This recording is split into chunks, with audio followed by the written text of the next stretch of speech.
दोस्तों एक बार इस लाइन को बड़े ही ध्यान से सुनना।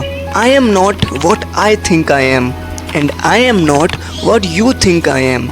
I am what I think you think I am. क्या हुआ, दिमाग चकरा गया ना? वेल, जब मैंने भी इस लाइन को पढ़ा था ना तो मेरे साथ भी कुछ ऐसा ही हुआ था।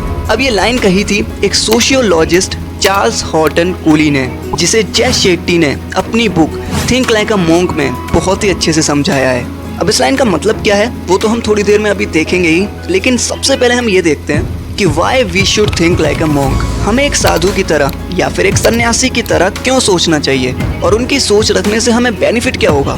तो देखो दोस्तों, आज हम जिस समय में जी रहे हैं ना, वो इस हिस्ट्री का सबसे डिस्ट्रैक्टिंग समय है, जहाँ पर हमारे सामने कई सारी चीज़ें हैं हमें डिस्ट्रैक्ट करने के लिए, और उनमें से एक में आप ये वीडियो देख रहे हो। और ऐसे ही social media, TV shows, sports, products और ऐसी कई सारी डिस्ट्रैक्शंस की वजह से हमारे माइंड का जो स्टिलनेस का लेवल है, किसी एक चीज़ पर फोकस करने का जो लेवल है ना, वो एकदम कम होता जा रहा है। और अब हमारे माइंड को डिस्ट्रैक्ट होने की या फिर भटकने की आदत हो गई है, और हम अपनी फोकस करने की एबिलिटी और किसी भी काम को देर तक करने की एबिलिटी को खोते जा रहे हैं, जिसका रिजल्ट होता ये है कि हमारी लाइफ की जो प्रोग्रेस है ना, वो काइंड ऑफ रुक जाती है और हम बड़ा ही फ्रस्ट्रेटेड फील करने लगते हैं, और हमारे अंदर भी वो स्ट्रेस, एंजाइटी और डिप्रेशन जैसी चीज़ें आने लगती हैं। वेल, ये सब होता क्यों है? क्योंकि हमारा माइंड एक डिस्ट्रैक्टिंग माइंड बन चुका है, जिसे ऑथर मंकी माइंड भी कहते हैं, और इस मंकी माइंड को हर समय कुछ नया चाहिए कंज्यूम करने के लिए। अब देखो, इसमें हमारी भी कोई गलती नहीं है,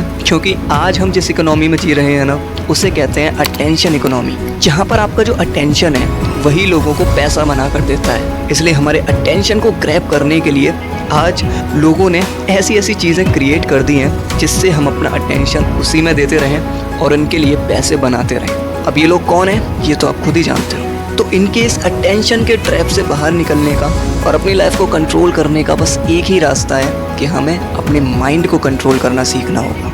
हमें अपने माइंड को डिस्ट्रैक्शन से स्टिलनेस की ओर ले जाना होगा, अपने माइंड को काम, शांत करना होगा। हमें अपने माइंड को मंकी माइंड से एक मॉन्क माइंड में बदलना होगा, और ऐसा करके ही हम अपने माइंड को पीस और सबसे इम्पोर्टेंट एक पर्पस दे सकते हैं। क्योंकि अगर आपके पास लाइफ में कोई पर्पस नहीं होगा ना, तो आप ऑटोमेटिकली औरों के पर्पस का हिस्सा बन जाओगे। तो इसीलिए लाइफ में एक पर्पस होना बहुत ही ज़रूरी है। तो अब आप ये सोच रहे होगे कि इसके लिए हमें मॉन्क की तरह सोचने की क्या ज़रूरत है? तो देखो, अगर आप इनोवेशन सीखना चाहते हो तो आप इलॉन मस्क के पास जाओगे। अगर आप बिजनेस सीखना चाहते हो तो आप वॉरेन बफेट के पास जाओगे। अगर आप बास्केटबॉल प्लेयर बनना चाहते हो तो आप माइकल जॉर्डन के पास जाओगे। वेल, क्यों? क्योंकि ये लोग उस फील्ड में एक्सपर्ट हैं। ठीक उसी तरह अगर आप अपने माइंड को शांत करना चाहते हो, अपनी लाइफ में एक पर्पस ढूंढना चाहते हो, तो उसके लिए आपको मॉन्क के पास ही जाना पड़ेगा। क्यों? क्योंकि मॉन्क इसमें स्पेशलिस्ट होते हैं। अब ज़रा वीडियो को पॉज करके देखो कि इस मंकी माइंड और मॉन्क माइंड में क्या डिफरेंस होता है। देख लिया? तो चलो फिर अब इस मंकी माइंड को मॉन्क माइंड में बदलते हैं, मतलब इस वीडियो को स्टार्ट करते हैं।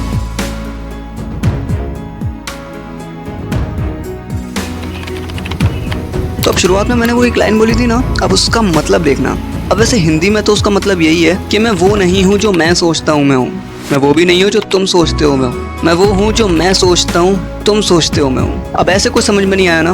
देखो, हमने अपनी आइडेंटिटी को दूसरों की आइडेंटिटी में छुपा कर रखा हुआ है, और हम दूसरों की आइडेंटिटी को कॉपी करते हुए आ रहे हैं। फॉर एग्जाम्पल, जब भी हम किसी वेल्दी इंसान को देखते हैं तो हमारे लिए वेल्थ ही सक्सेस बन जाती है और हम वेल्थ को चेस करने लगते हैं। जब भी हम किसी हैंडसम बंदे को देखते हैं तो हम भी हैंडसम बनने की कोशिश करने लगते हैं। जब भी हम किसी सक्सेसफुल इंसान की कहानी सुन लेते हैं तो हम भी उसी की तरह बनने की कोशिश करने लगते हैं। ऐसा आपके संग भी हुआ होगा कि आज हमने इलॉन मस्क की कहानी सुन ली, बड़ी मोटिवेशनल थी, और हम उनसे इन्फ्लुएंस हो गए, और अब हम ये सोच रहे हैं कि हम भी इलॉन मस्क बनेंगे, उसी की तरह बनेंगे। मतलब हम जिस भी चीज़ से या फिर जिस भी इंसान से इन्फ्लुएंस होने लगते हैं ना, हम उसी की तरह बनने की कोशिश करने लगते हैं और उसकी आइडेंटिटी को अपनी आइडेंटिटी बनाने की कोशिश करने लगते हैं। लेकिन हमारी खुद की आइडेंटिटी क्या है, हम में क्या डिफरेंट है, ये हम कभी देखते ही नहीं, और इसी वजह से हम पूरी ज़िंदगी खुद को पहचान ही नहीं पाते, जिस वजह से हम अपने पर्पस को भी नहीं ढूंढ पाते।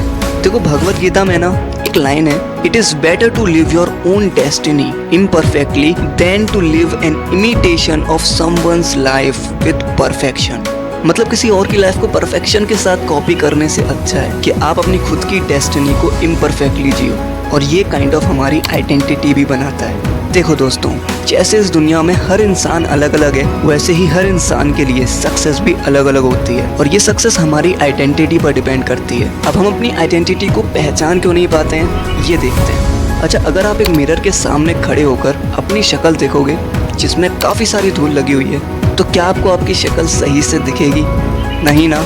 ऐसे ही ये मिरर आपकी आइडेंटिटी है और उस पर इस दुनिया के कई सारे इन्फ्लुएंस की धूल लगी हुई है, जिससे हम अपनी वो ट्रू आइडेंटिटी को देख ही नहीं पाते और अपनी पूरी लाइफ बस दूसरों की लाइफ को कॉपी करने में लगा देते हैं। तो अगर हम अपनी आइडेंटिटी को देखना चाहते हैं, खुद को पहचानना चाहते हैं, तो हमें अपने उस आइडेंटिटी के मिरर से दूसरों के इन्फ्लुएंस की धूल को साफ करना होगा। पहले हम ये कैसे करेंगे? तो देखो, हमारी जो आइडेंटिटी है ना, वो हमारी वैल्यूज़ पर डिपेंड करती है। जैसे हमारी वैल्यूज़ होंगी ना, वैसे ही हमारी आइडेंटिटी होगी, क्योंकि अब जिस चीज़ पे ज़्यादा वैल्यू दोगे वैसे ही तो आपकी पहचान बनेगी। तो अब हमारी ये वैल्यूज़ आती कहाँ से हैं, ये देखते हैं। अब हमारी वैल्यूज़ कोई नींद में चलकर हमारे पास नहीं आती हैं और ना ही ये हमें दिखाई देती हैं। इस दुनिया में हर एक इंसान अलग अलग सर्कमस्टांसेस में पैदा हुआ है, इसलिए हमारी वैल्यूज़ हमारे एक्सपीरियंस से डिफाइंड होती हैं। हम कहाँ पर पैदा हुए, कैसी परिस्थितियों में रहे। अब शुरुआत में तो हमारी वैल्यूज़ हमारे पेरेंट्स से बनती हैं और जो भी उनकी वैल्यूज़ होती हैं हम उन्हीं वैल्यूज़ को कॉपी करते हैं। उसके बाद हमारी वैल्यूज़ हमारी एजुकेशन बनाती है और इसका हमारे ऊपर सबसे पावरफुल इन्फ्लुएंस होता है, क्योंकि हम आगे जो भी करते हैं हमारे एजुकेशन के बेस पर करते हैं। इसलिए जो भी सब्जेक्ट्स हमें पढ़ाए जाते हैं, जिस तरह से हमें पढ़ाए जाते हैं, वो सब काइंड ऑफ हमारी वैल्यूज़ बनाते हैं। और आज के समय में हमारे एजुकेशनल सिस्टम ने वैल्यूज़ दे रखी है एक मार्कशीट को, जहाँ पर सिर्फ चतुर जैसे बच्चे ही होशियार माने जाते हैं, इंटेलिजेंट माने जाते हैं, लेकिन वही जो बंदा कुछ क्रिएटिविटी की बात करता है उसे बेवकूफ़ समझा जाता है। और इसी वजह से हमारी वैल्यूज़ भी मार्क्स तक ही सिमट कर रह गई हैं, क्योंकि हमारे एजुकेशन सिस्टम में ये जो फैक्ट ड्रिवन कैरिकुलम है ना, चीज़ों को याद करने का जो तरीका है ना, वो हमारी क्रिएटिविटी को एनकरेज नहीं कर सकता। उसके बाद हमारी वैल्यूज़ बनाता है मीडिया।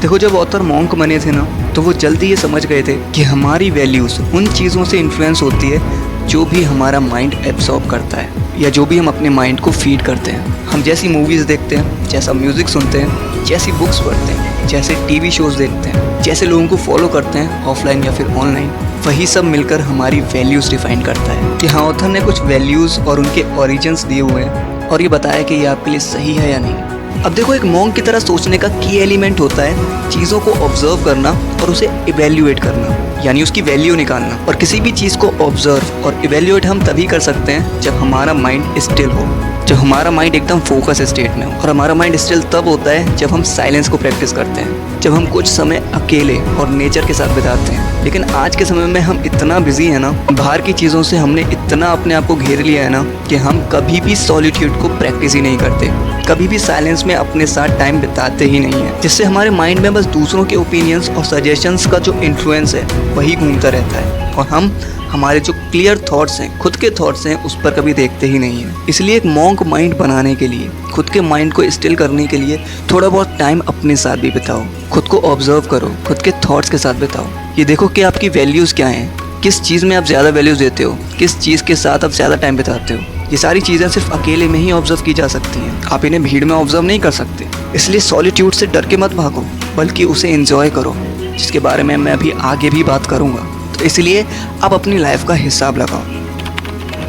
अब आप अपनी वैल्यूज़ के बारे में कुछ भी सोचते हो, उससे कोई फ़र्क नहीं पड़ता, क्योंकि आपकी वैल्यूज़ आपके एक्शंस बताते हैं। फॉर एग्जांपल, अपने फ्री टाइम में बुक्स पढ़ना आपने अपनी वैल्यूज़ बना रखा है, और अगर आप उस समय में सोशल मीडिया स्क्रॉल कर रहे हो तो ये आपकी उस वैल्यू से मैच नहीं करता, और अब आपको सेल्फ एग्जामिनेशन करने की ज़रूरत है। तो ये कुछ एरियाज़ हैं जहाँ पर आपको सेल्फ एग्जामिनेशन करना है और अपनी लाइफ को ऑडिट करना है। Number 1, time.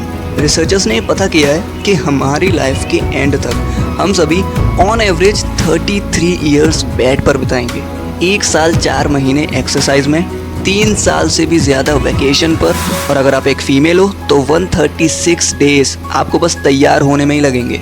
लेकिन मेल्स के केस में ये नंबर गिरकर 46 पर आ जाता है। अब ऑफकोर्स ये एक एस्टिमेट है और ऊपर नीचे हो सकता है, लेकिन दोस्तों ज़रा सोचो, मोर देन 35 ईयर्स हम लगभग वेस्ट ही कर देंगे। इसलिए अपने टाइम का हिसाब लगाना बहुत ही इंपॉर्टेंट है। तो इसलिए आप ये करो एक हफ्ते तक ये पता लगाओ कि आप अपने दिन का कितना टाइम फ्रेंड्स, फैमिली, हेल्थ और सेल्फ को देते हो।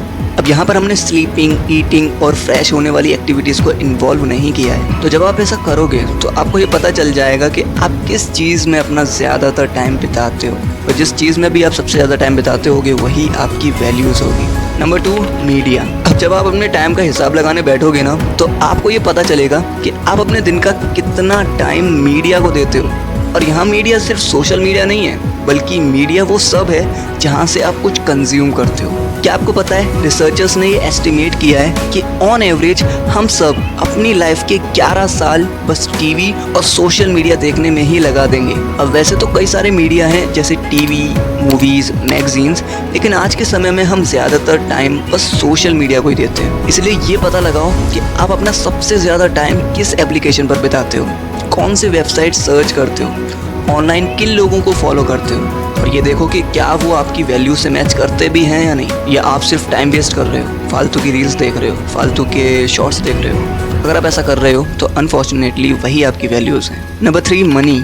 अब टाइम की तरह ही मनी भी आपको आपकी वैल्यूज़ बता देता है, क्योंकि आप जहाँ भी ज़्यादा पैसे खर्च करते हो उसी चीज़ को आप वैल्यू देते हो। इसलिए ज़रूरी चीज़ों लाइक रोटी, कपड़ा, मकान के अलावा ये पता लगाओ कि आप कहाँ अपने पैसे खर्च करते हो। क्या आपने इस महीने में कोई इन्वेस्टमेंट की जो आपको कुछ रिटर्न देगी, या बस अपने पैसे मज़े में उड़ा दिए? क्या आप अपने पैसे लाइफ चेंज कर देने वाली बुक्स पर लगाते हो, या फिर ज़िंदगी बर्बाद कर देने वाले नेटफ्लिक्स के पैक पर? और ऐसे ही जब आप देखोगे तो आपको पता चलेगा कि आपकी वैल्यूज़ क्या हैं, आप किन चीज़ों को ज़्यादा वैल्यूज़ देते हो। यहाँ पर एक चार्ट है जो आपको मनी के साथ आपकी वैल्यू बता देगा, इसे पॉज करके ज़रूर पढ़ना। तो जब आप इन तीनों चीज़ों का हिसाब लगाओगे ना तो आपको आपकी उन वैल्यूज़ का पता चलेगा जो बाय डिफ़ॉल्ट आपकी लाइफ में आ गई हैं। इसलिए अगले स्टेप में आपको अपनी वैल्यूज़ डिसाइड करनी है, इसीलिए क्रिएट योर ओन वैल्यूज़। तो देखो, ऑथर कहते हैं कि 2 तरह की वैल्यूज़ होती हैं, एक होती हैं हायर वैल्यूज़ और एक होती हैं लोअर वैल्यूज़। हायर वैल्यूज़ आपको ऊपर उठाती हैं और आपको हैप्पीनेस, फुलफिलमेंट और मीनिंग की ओर ले जाती हैं। वहीं लोअर वैल्यूज़ आपको एंजाइटी, डिप्रेशन और सफरिंग की ओर ले जाती हैं। तो भगवत गीता के अकॉर्डिंग ये कुछ हायर वैल्यूज़ हैं like fearlessness, purity of mind, service, charity, और ये पूरी लिस्ट है जो आप पॉज करके पढ़ लेना। और ये कुछ लोअर वैल्यूज़ हैं, greed, lust, anger, ego, illusion and envy. अब इन लोअर वैल्यूज़ की सबसे बुरी बात पता क्या है कि ये बड़ी ही आसानी से हमारे ऊपर हावी हो जाती है, इसलिए इन्हें कंट्रोल करना मुश्किल होता है। वहीं हायर वैल्यूज़ को अपनाना थोड़ा सा मुश्किल होता है। इसके लिए आपको अपने माइंड को कंट्रोल करने की ज़रूरत होती है, क्योंकि हायर वैल्यूज़ आप तभी अपना सकते हो जब आपका माइंड स्टिल होगा, शांत होगा। इसलिए ज़्यादातर हायर वैल्यूज़ मॉन्क लोग ही अपनाते हैं, क्योंकि उनका माइंड स्टिल होता है। तो आपको अपनी वैल्यूज़ क्या बनानी है ये तो आप समझ ही गए होगे। अब देखो दोस्तों, जब ऑथर मॉन्क बने थे और इस नॉइजी वर्ल्ड से साइलेंस की ओर गए थे ना, तब जाकर ही वो अपने माइंड को स्टिल कर पाए थे। और इस साइलेंस में ही जब उन्होंने अपने थॉट्स के साथ टाइम बिताया, खुद के साथ जब वो रहे, तभी उन्हें अपनी वैल्यूज़ और लाइफ में एक क्लैरिटी मिली। क्योंकि सच बात तो यही है ना कि आज हम बस दूसरों के इन्फ्लुएंस और ओपिनियंस में ही घिरे हुए हैं। हर कोई हमें बस अपने अपने ओपिनियंस और सजेशन से इन्फ्लुएंस कर रहा है, जिससे हम हमारे खुद के ओपिनियन, खुद की सोच को ही नहीं देख पाते और बस दूसरों के ओपिनियन को ही सही मानकर उसे कॉपी करने लगते हैं, जिससे ऑब्वियसली हम अपनी ट्रू आइडेंटिटी कभी देख ही नहीं पाते। इसलिए अगर आप अपनी ट्रू आइडेंटिटी देखना चाहते हो ना, तो आपको इस नॉइजी वर्ल्ड से साइलेंस की ओर जाना होगा और खुद के साथ, अपने थॉट्स के साथ टाइम बिताना पड़ेगा। अब यहाँ पर मैं आपसे ये नहीं कह रहा हूँ कि आप भी ऑथर की तरह मॉन्क बन जाओ, नहीं, बल्कि दिन में थोड़ा समय नेचर और खुद के साथ बिताओ। सॉलिट्यूड को अवॉइड मत करो, बल्कि उसे एंजॉय करो और खुद के थॉट्स को ऑब्जर्व करो। और अगर आप ऐसा करोगे ना, तो बिलीव मी दोस्तों, आप अपनी उस ट्रू आइडेंटिटी को देख पाओगे और लाइफ में एक क्लैरिटी हासिल कर पाओगे। और मैं भी एक हफ्ते से यही कर रहा हूँ, इसलिए वीडियो लेट हो गई है। और ऐसा करने के बाद मुझे भी ट्रेमेंडस चेंजेस देखने को मिल रहे हैं। अब मेरा भी माइंड, आप बोल सकते हो, थोड़ा बहुत स्टिलनेस की ओर जा रहा है। तो इसलिए जो भी मैंने इस वीडियो में बताया है उसे फॉलो ज़रूर करके देखना। रियली में दोस्तों, आपकी लाइफ बदल सकती है इससे। अब अगर आपने ये वीडियो यहाँ तक देखी है तो एक बात मैं आपको बता दूं कि यहाँ पर मैंने आपको ये नहीं बोला है कि आप किसी से भी इंस्पिरेशन मत लो। इंस्पिरेशन लेना और जो हमसे ज़्यादा एक्सपीरियंस हैं उनके सजेशंस लेना अच्छी बात है, लेकिन उन्हें कॉपी मत करो। उनकी आइडेंटिटी अलग है, हमारी आइडेंटिटी अलग है, हमें बस उसी आइडेंटिटी को पहचानना है। तो आई होप ये बात आपको समझ में आई होगी। तो अब ये सारी बातें मैंने आपको चैशेटी की book think like a monk से बताई थी, और इसमें ऐसी और भी अमेजिंग बातें बताई गई हैं जिसको ऑब्वियसली एक वीडियो में बताना इम्पॉसिबल होता है, इसीलिए मैं इसके ऊपर पार्ट्स लाता रहूँगा आगे भी। तो अगर आप इसका पार्ट 2 जल्दी चाहते हो तो कमेंट बॉक्स में ज़रूर बताना। बाय द वे, कैसी लगी आपको ये वीडियो कमेंट बॉक्स में ये भी बता देना। और हाँ, अच्छी लगी हो तो चैनल को सब्सक्राइब करके ज़रूर जाना और औरों के साथ भी ये वीडियोस ज़रूर शेयर करना। तो ठीक है, फिर मैं मिलता हूँ आपसे अगली वीडियो में। तब तक के लिए keep reading, keep growing. Thanks for watching. जय हिंद।